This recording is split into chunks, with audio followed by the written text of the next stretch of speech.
Welcome back. I have a tower here. We assume that there is no wind. There are three cables here that are pre-tensioned.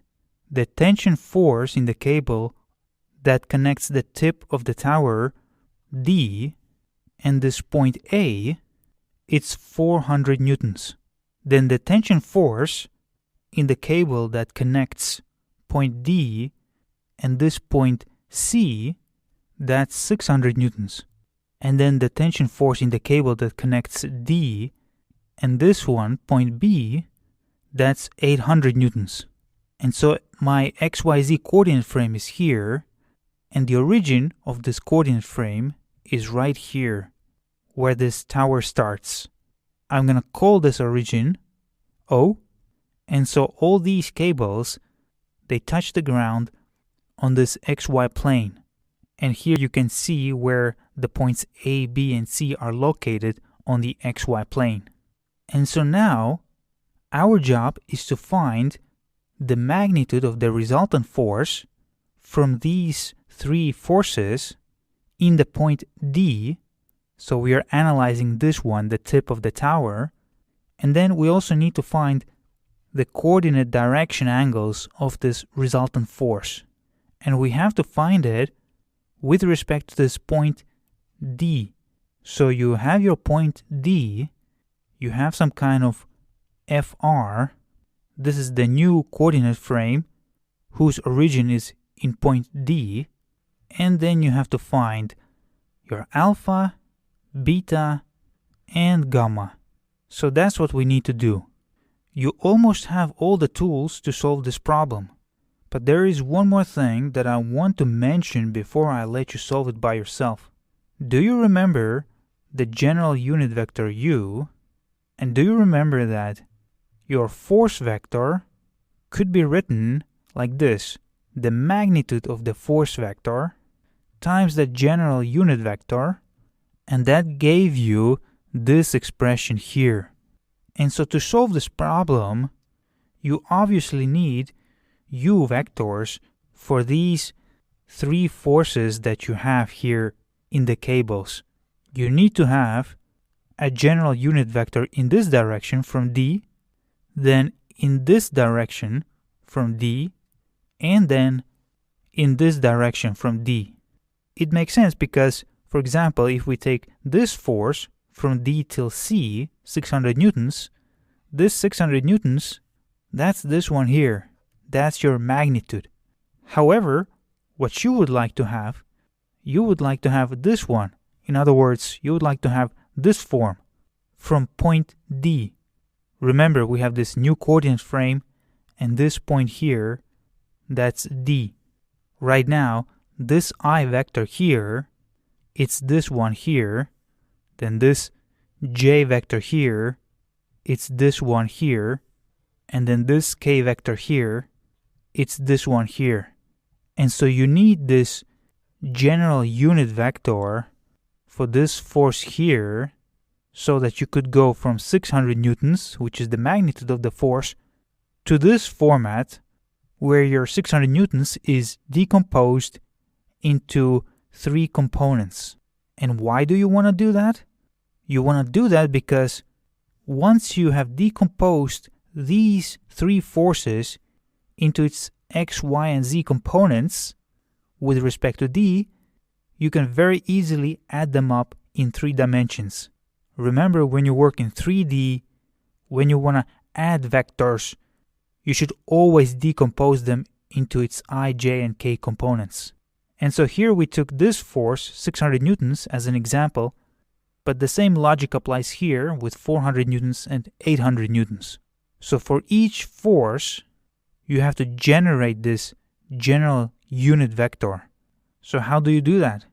Well, do you remember that when you had a random vector, A, then you could get the general unit vector, U, that points in the A direction and whose magnitude is 1, you could get it like this.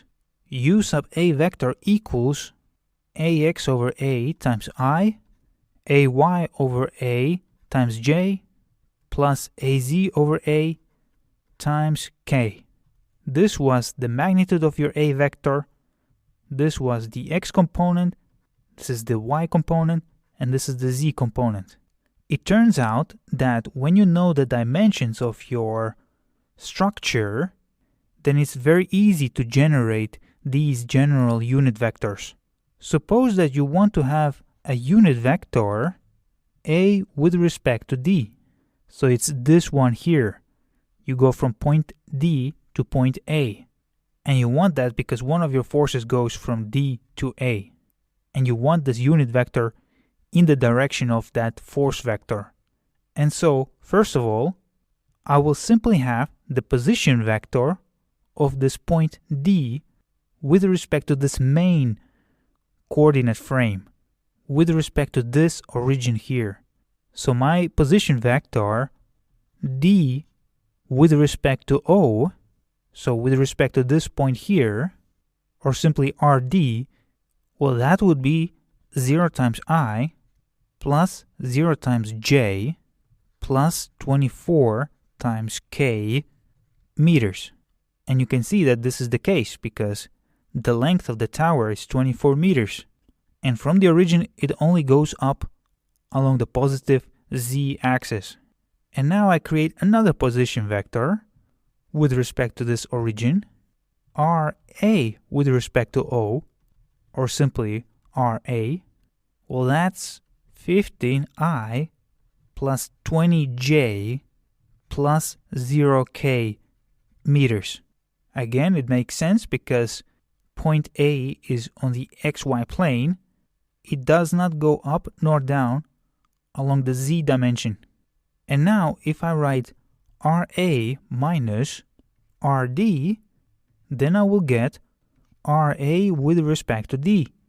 And that will be I times 15 minus 0 plus j times 20 minus 0 plus k times 0 minus 24 meters.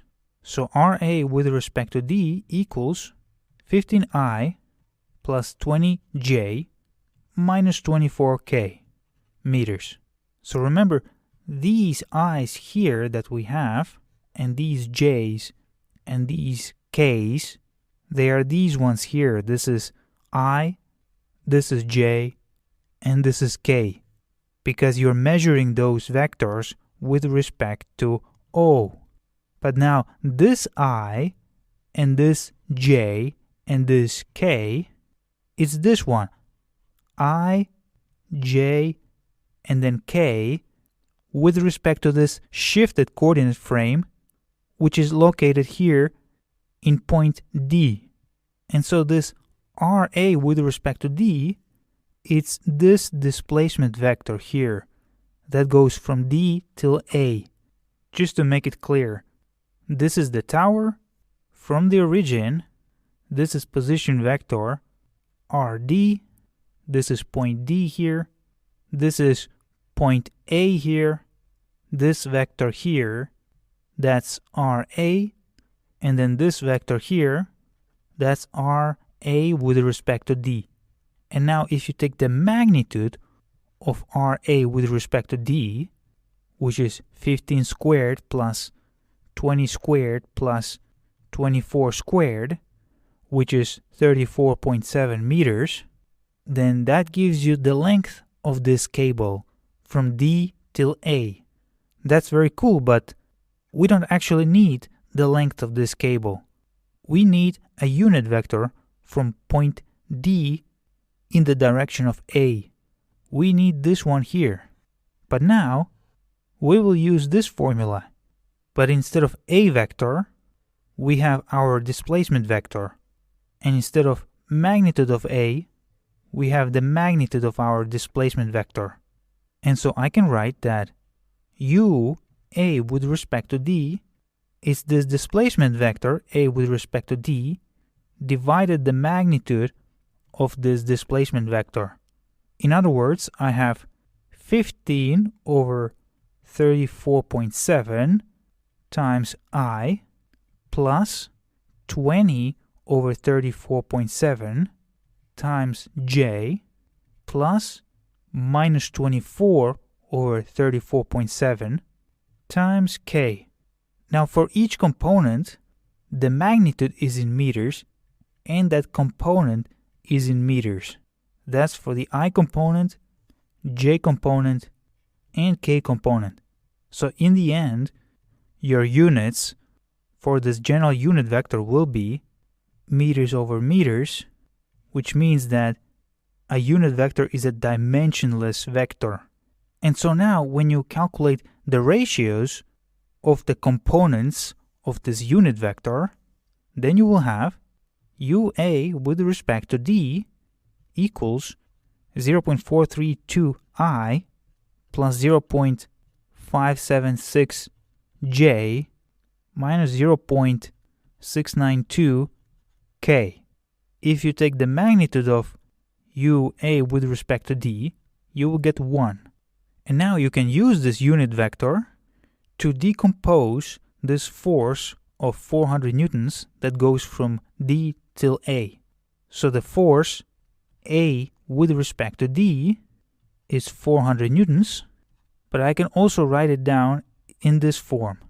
The magnitude of that force times the unit vector, which is in the same direction. So I will have 400 times, and then this unit vector here. And so that means that FA with respect to D equals 172.8 I plus 230.4 J minus 276.8 K.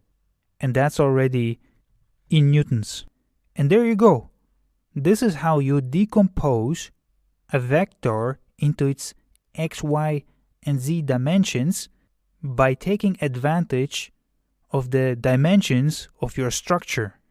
Again, you had a force vector that goes from point D till point A. You know its magnitude, which is 400 newtons, but you don't know its separate x, y, and z components with respect to point D. But you know the dimensions of the structure. So through two position vectors, one from O till D and the other one from O till A, you obtain this displacement vector that goes from D till A. Then you calculate its magnitude, and even though by itself this displacement vector has nothing to do with this force vector, but it points in the same direction, which means that if you take the magnitude of this displacement vector, then you can compute the general unit vector in the same direction. And then you can use this general unit vector that also points in the same direction like this force vector. You can use it to decompose your force vector. So using physical dimensions, you obtain the unit vector, and then you use it to decompose your force vector. And so we have done it for one force. Now you have to do it for two other forces, and then you have to obtain your FR vector with respect to D, and you have to find alpha, beta, and gamma from this shifted coordinate frame. So try it out by yourself first, and then I'll do the solutions in the next video. Thank you very much. Welcome back. So let's now solve this tower exercise. In the last video, we already decomposed this force vector A with respect to D. Approximately it looked like this. And now we have to decompose the force vector B with respect to D, and then C with respect to D. And once we have that, then we can compute our resultant vector with respect to D. And so let's decompose this force vector that goes from D till B.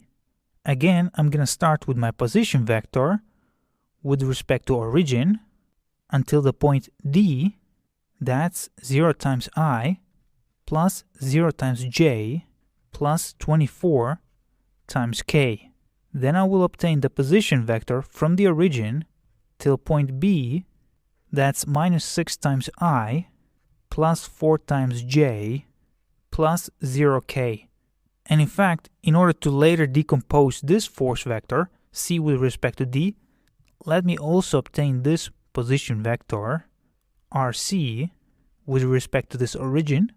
That's 16i minus 18j plus 0k. Then let me right away obtain the displacement vector b with respect to d. That's rb minus rd. That's this one. It makes sense, right? You go 6 meters in the negative x apostrophe direction, then 4 meters in the positive y apostrophe direction, and then 24 meters in the negative z apostrophe direction. And that's how you end up in point B. That's your path from D till B.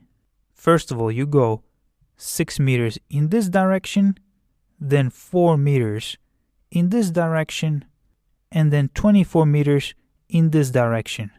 Then we can also right away compute the displacement vector of c with respect to d.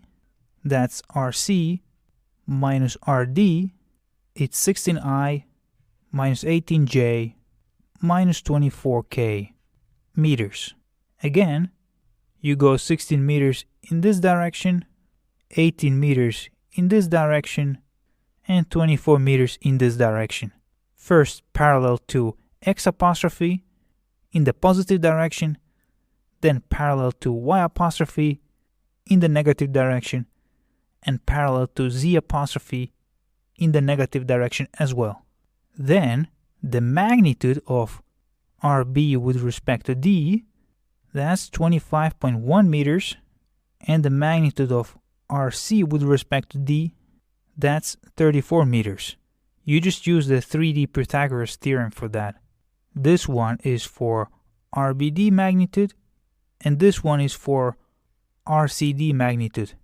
And so once you have them, it's very easy to compute the general unit vectors from D in the B direction and in the C direction. This is in the B direction from D, and this is in the C direction from D. And so now we can calculate FB with respect to D. We know its magnitude, which is 800 newtons. Then we multiply it by the unit vector, which is this one here. Again, this one, it's 800 newtons. And so this is your decomposed force vector, B with respect to D. And then I'm going to do the same thing with FC with respect to D. I have its magnitude, which is 600 newtons, times the unit vector, C with respect to D. So it's this one here. And so that's your answer. So this force vector, C with respect to D, its magnitude is 600 newtons. But with respect to this point D, I have 282 newtons in this direction, 318 newtons in this direction, and then 424 newtons in this direction. And so from the origin at point D up until this point, this vector is 600 newtons. So that's the logic of it. And so I will also write it here. This is FB with respect to D. This is FC with respect to D. Of course, they're all in newtons. And now you need to calculate your resultant vector with respect to D. But since all your three forces are decomposed into their x, y, and z components, this calculation will be very easy, especially since we assume that there is no wind, which means that there is no external aerodynamic force that comes from wind. So we assume that it doesn't exist. And so the resultant force equals Fa with respect to D plus Fb with respect to D plus Fc with respect to D. So you just need to add up the I components, then the J components, and the K components. And if you do that, then this is what you will get. This is for the I component, this is for the J component, and this is for the K component. The magnitude of the resultant vector with respect to D is the following: 264 squared plus 40 squared plus 1466 squared. You take the square root of it and you get 1490 newtons. And finally, to calculate alpha, beta, and gamma for the resultant vector, you know the formulas for that as well. Cosine alpha r, so it's alpha for the resultant vector, that's 264 over 1490. Then cosine beta r, that's 40 over 1490. And then cosine gamma r, that's minus 1466 over 1490. So alpha r equals 79.8 degrees if you take the inverse cosine of this ratio. Then beta r equals 88.5 degrees. And then gamma r equals 170 degrees. And there you go, that's how you do it. This is your shifted coordinate frame here. This origin, that's the tip of your tower, that's this D point. This component, that's 264 newtons. Then this component, that's 40 newtons, which is this one, in the positive y apostrophe direction. And then this one, that's minus 1466 newtons in the negative z apostrophe direction. Of course, in reality, this arrow is a lot longer. It's just I'm simply out of space. And so, this red vector, it goes from the origin till this tip. That's my FR. So it's here. And now, from the positive x apostrophe axis, I define alpha r. From the positive y apostrophe axis, I define beta r. And from the positive z apostrophe axis, I define gamma r. So this is just to give you an idea visually of what you have been trying to find here. But now we are not done with this tower exercise. Now I have another question for you. Now I want my cables to be pre-tensioned in such a way that the resulting force Fr points down along the tower. So I want my Fr to point parallel to this z-axis only. Now the magnitude of Fr stays the same, 1490 newtons. That will not change. This is what you found here. But I want this force vector to go down along the tower. And another information that I will give you is that each cable that you see in this image is only able to withstand 900 newtons of tension force, which means that this cable here from D till A, so the magnitude of FA with respect to D, maximum that it can be, it's 900 newtons. Also, the maximum of force B with respect to D, that's also 900 newtons. And the maximum of force C with respect to D, that's also 900 newtons. Meaning that if the tensile force in those cables is greater than 900 newtons, then the cables will break. And so knowing this information, and knowing that your resultant force now needs to have the same magnitude, but it has to point down along the tower, is it possible? Will the cables be able to withstand the forces necessary in order to fulfill this requirement, that the magnitude of Fr is 1490 newtons, and it has to point down along the tower? So try to figure that out by yourself, and then I'll show you the solution in the next video. Thank you very much.